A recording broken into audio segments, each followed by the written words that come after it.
Welcome to 40 Plus Fitness for Women. I'm Lynn, your host, and today we are actually going to do my first frequently asked questions session.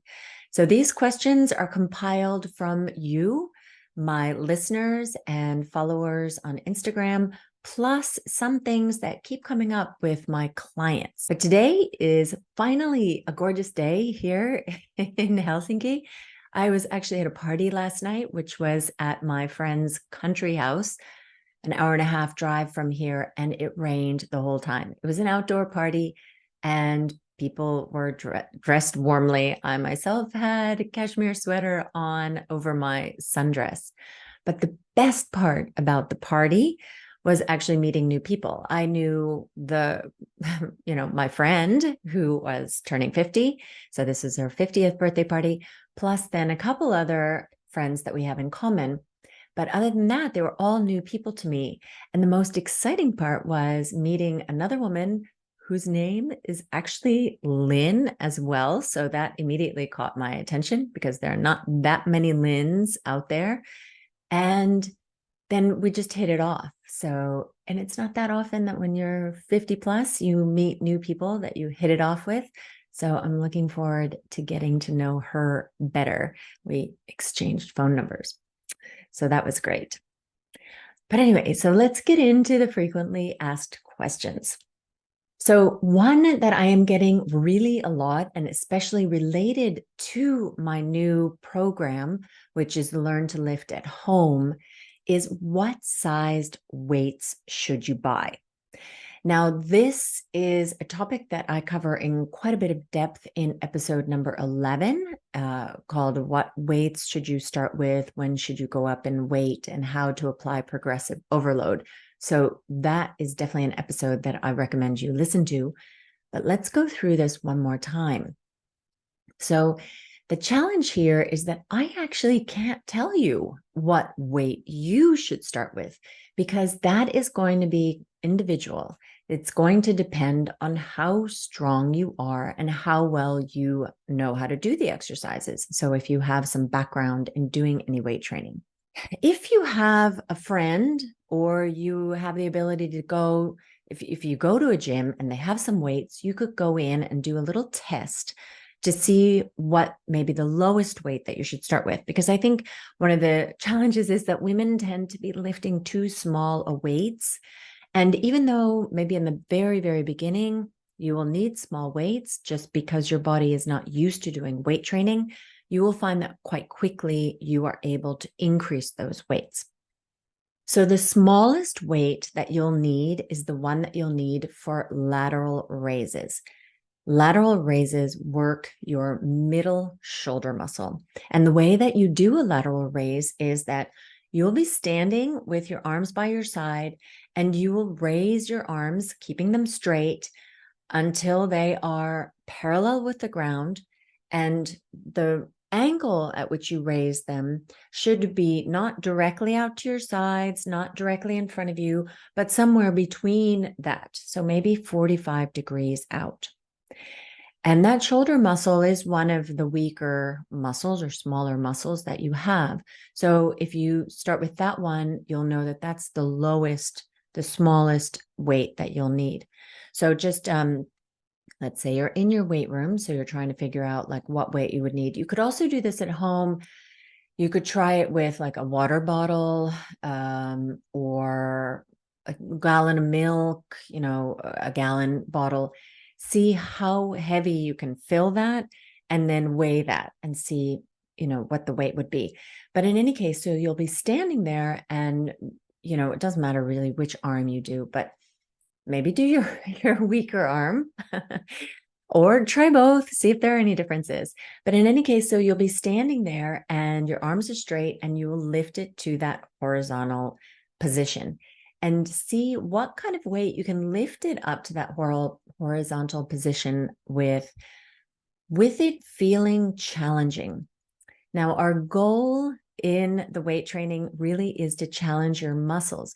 So you want to pick a weight where when you've done it, let's say you can lift it, let's say 6, 7, or 8 times.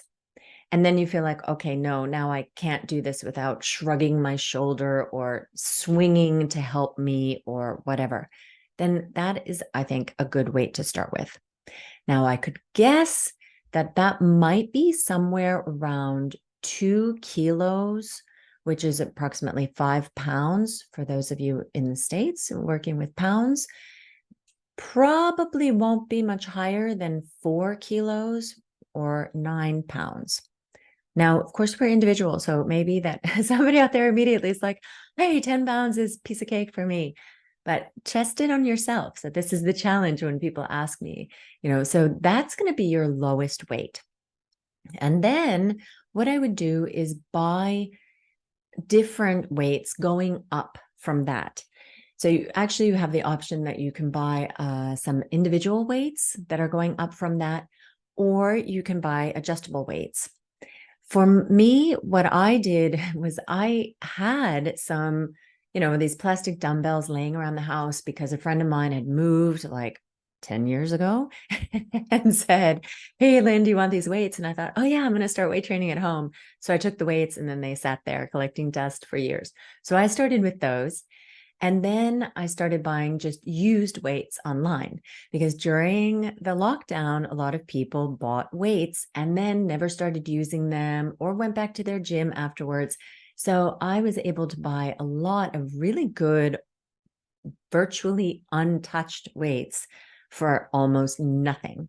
So try that out. Just get a whole bunch of different weights.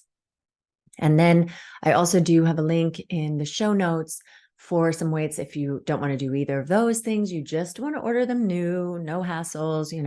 I have a link in the show notes for some weights that you could look at that I think are good. The biggest thing is that when you are talking about training your upper body, so smaller muscles like your shoulder muscles and your biceps and triceps and that kind of thing, you're increasing, when you increase your weights, the increases are going to be fairly small. So you want to be able to go up, if you're working in kilograms, you want to be able to go up 1 kilo at a time. And if you're working in pounds, maybe 1 pound at a time is a little bit exaggerated, but like maybe 2 pounds at a time go up in weight. So don't just buy like a 5 and a 10 and a 20 and a 30, that might be too much of a jump for you to be able to make progress. And so that would be my answer on that. Now, your lower body, of course, is going to require more weight. And there again, you will need to test and see, but you can definitely get started even without the weight. At least in my programming in the Learn to Lift at Home, some of the exercises I would really start with body weight, because your body weight already is offering some resistance. And many of my clients have noticed that it takes them a little while to, get familiar with the exercises themselves before they can start adding weight. And with the lower body exercises, you can also do things like adding weight that isn't actually a weight. So you could like put the weights in a backpack. You can put some bottles of water in a backpack and in that way weigh yourself down in the beginning. So I just want to get you started. Like, let's not overcomplicate this. I have just released 2 do-it-yourself programs, one for at the home, the other for at the gym. Both have options to train 2, 3, or 4 days a week. You'll learn all the things that you need to know to get started. What weights to choose, what exercises to do, how to do each exercise, how to schedule them into your week, everything. Go check it out, www.befitafter40.com/DIY. So like do it yourself. Get started. Another question that I see so much asked, and especially among women who are in midlife and are not interested in looking like bodybuilders, right? Where a lot of us are much more interested in just looking toned. For sure, for me, that is my motivator. I just want to look fit and firm. right? I am not looking like a bikini fitness model with muscles bulging all over the place. I still like a feminine aesthetic. And this is, of course, all of us have our own aesthetic that we strive for. But a lot of women want just to look toned. And if you're one of them, so the question is, how do you train in order to look toned? Let's look at what is toned. Toned is that you have muscle and that you have low enough body fat for that muscle to show underneath your skin and body fat. So that requires kind of two components to it. The first is that you have muscle, and actually there is just one way to build muscle, and it's the same way regardless of if your goal is to get toned or to look like a bodybuilder, right? Muscle responds a particular way. And then the second part of that is that you need to have low enough body fat so that that muscle shows underneath. So for me, for example, I started by really focusing on building muscle, lifting heavy, lifting hard. And I did that for a little over a year, consistently eating enough protein, all the things. And then I went into the reveal phase, so revealing my muscle by going into a calorie deficit and consciously losing body fat. And now I've been able to achieve that toned look that I've been after. So it's the kind of look where I think if somebody sees me, they think, oh, she looks athletic, toned. But you're not thinking that, oh my goodness, wow, she's like spending her life in the gym, right? To get toned, you need to be building muscle and losing body fat.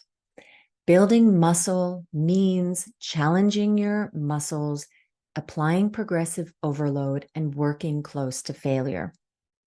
One of the big myths around being toned or getting toned is that you need to do light weights and lots of reps. That is false. Now, if you have not picked up any kind of weight and you start to do light weights and lots of reps, you will get some degree of muscle growth. But if you're in perimenopause and menopause, that's not going to be very significant, probably won't bring you to the results that you want. So what you should be doing is really lifting heavy in a rep range of somewhere between, let's say, 8 and 15 reps. And we'll talk more about rep ranges in the next question. So question number 3 is, how many reps should I actually be doing? And now I'm going to put this in the context of if you want to build or maintain muscle. And as we discussed with the toning question, even if your goal is to tone and not to look like a bodybuilder, what you need to be doing is building muscle. Now, it used to be believed that the number of reps that you did was tied with what kinds of results you would get. And this has actually been taught to a lot of personal trainers. And I think actually that data is still in some of the PT training programs to this day, which is really awful to hear. What we do know is that if you want to get strong, yes, you want to have the lower rep ranges. But if you want to build muscle, anything from like about 5 or 6 reps up until about 30 reps will do the job, right? As long as, and there's a caveat to this, as long as you are training close to failure or to failure. So if you pick up a matchbook and then you do bicep curls and you do 30 of them, or you do 100 of them, you're not going to get toned. You're not going to build muscle because you're not actually getting anywhere near close to failure. Your arms may get tired. They may even burn, but that's different from training close to failure. All right. So my recommendation really for people starting out weight training is really to work in kind of 8 to 12 rep range. You could work in a lower rep range. You could work, 6 reps and up. You could work in a higher rep range. But the beauty of this kind of middle ground rep range is that your weights are not quite as heavy as if you were working in a lower rep range. The logic there goes that if you need to hit failure sooner, you're going to need to be lifting heavier weights, right? And if you're going to hit failure later, like after more reps, you're going to be working with lighter weights.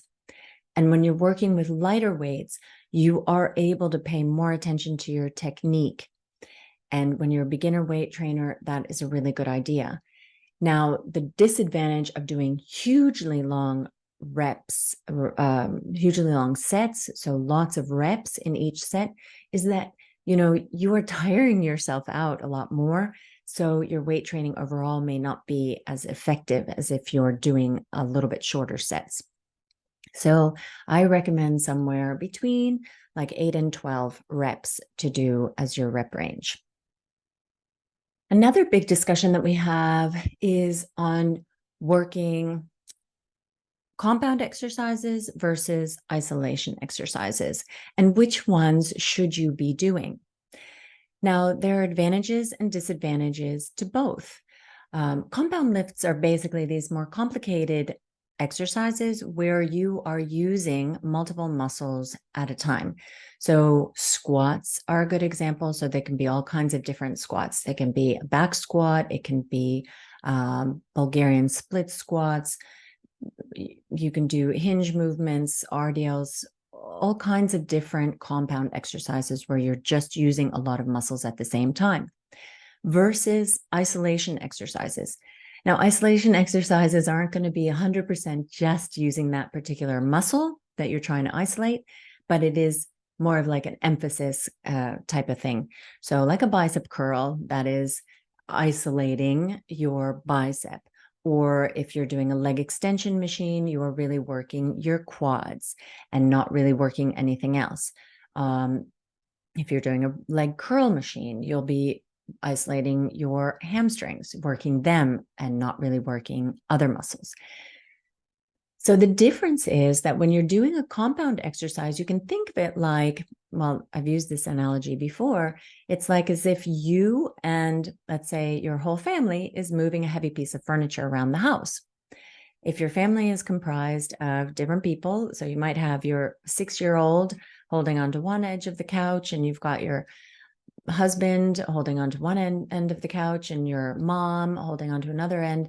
So all these people have like different abilities to lift a heavy couch. Some of them are stronger, some are weaker, some might be taller, shorter, easier to hold on to that couch, whatever. They have different capabilities to move that couch.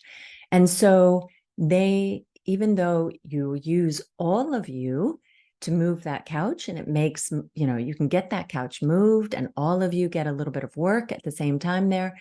It is totally possible, for example, for your 6-year-old to decide, I'm not really going to help and just like hold with one finger and not really get anything out of it. Or for somebody who is very strong to decide to take the lion's share of holding that couch and to do a lot more of the work. Same thing in the compound lifts, right? Just because you have a lot of muscles that are being possibly used in the compound lift doesn't mean that they are all getting a good amount of exercise or a good amount of stimulus there. And so some muscles can decide to kind of take over and some can decide to drop out a little bit. So that's the difference between that. So for me, for example, because I was doing a lot of compound lifts in the group fitness classes and not really any isolation lifts specifically on my hamstrings started to get really, really weak. And it started to cause actually pain issues for me. And it was only by starting to do isolation exercises, working just my hamstrings, that I got them back into the game and strengthened them and got rid of the issues that I was having. So there is something to be said for both kinds of exercises. And then finally, one question that I get a lot is people who are starting out weight training, and then they start with exercises like, for example, a reverse lunge or a Bulgarian split squat or something like this, where you're on one foot or balance is an issue. And they wonder like, oh, I'm having a hard time balancing, I'm falling over, this kind of thing. Hold on. like literally, hold on. Because we are not trying to train your balance at the same time as your muscles in these.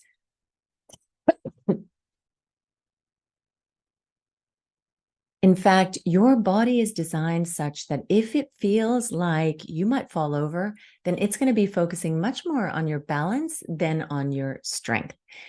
So we want to give it a good amount of stability when we're trying to work the muscles. So by all means, hold on. It is not cheating. When your body is not having to worry about falling over, it can focus more of its energy and attention on actually stimulating or using the muscle that you're trying to use. So leave your balance exercises for another time and do your weight training workouts as weight training workouts. There are some great ways that you can working your balance into your daily life. For example, get in the habit of brushing your teeth standing on one foot, or stand up when you're putting on your shoes and taking off your shoes, or when you're putting on socks and taking off socks. These things will be difficult for you at first, but as you do them day after day, week after week, it's going to be like a no-brainer. You're going to pull your socks off and on without having to sit down. Any kind of dressing and undressing. If you notice that, oh, when you're putting on your underwear, for example, you sit down on the edge of the bed, you put one foot in the underwear, the other foot in the underwear, then you stand up and you pull up your underwear. Well, a great balance exercise for you would be to stand and then put your feet into your underwear standing and then pull them up, right? Then graduate to the next more difficult thing, which would be to start putting on your socks while you're standing, right? Try putting on stockings from a standing position, not sitting down. Try tying your shoelaces when you're standing. So then you've got to be on one foot, you've got the other foot in the air. You might even actually put the foot that's in the air, the one you're tying, lean it against the other foot so that you have a good base for it. Like, there are all kinds of ways to practice your balance. So practice your balance separate from practicing with your muscles. Anyway, so I hope that these frequently asked questions, or the answers to these frequently asked questions, were useful for you. And if you have some other questions that you have, please feel free to reach out. I love, love, love to hear from you and to hear what you've liked about the podcast, or what's been left unclear, what has been clear, what other topics you'd like to hear about. Send me a DM. Instagram is maybe the easiest way to reach me, but then you can also just email me, Lynn at BeFitAfter40, that's 40.com, and I will definitely answer you. I love to hear from my listeners. So with that said, I will sign off for this week. Talk to you next week. And in the meanwhile, happy training. Before you go, could you do me a favor? If you've enjoyed my podcast and found it useful, would you please go and give me a 5-star rating and review? It would really mean the world to me and help more women find the show. Thanks so much.